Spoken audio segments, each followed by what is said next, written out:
Okay, came up to the property. It's August 18th, 2019.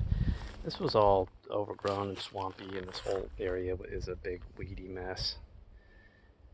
So to be somewhat productive, very light duty work, just with a hand shovel, I sort of knocked some weeds out of here, re-established my line with some of my rock that I have up here, and then instead of it just mushing down there, the idea is to get it to flow, into this side, which it's doing, and then flush through a little more. It doesn't have the volume to flush all that green out of there. But that was just a little starter. Now it's going along the right path, and so hopefully that'll just get deeper. Line that whole thing with rock. Do some landscaping along that bank. You could make this a very, very cool thing.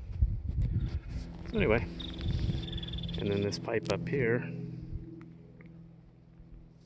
that feeds this poly tube to the tank, and I have that blocked right now, and just the regular overflow.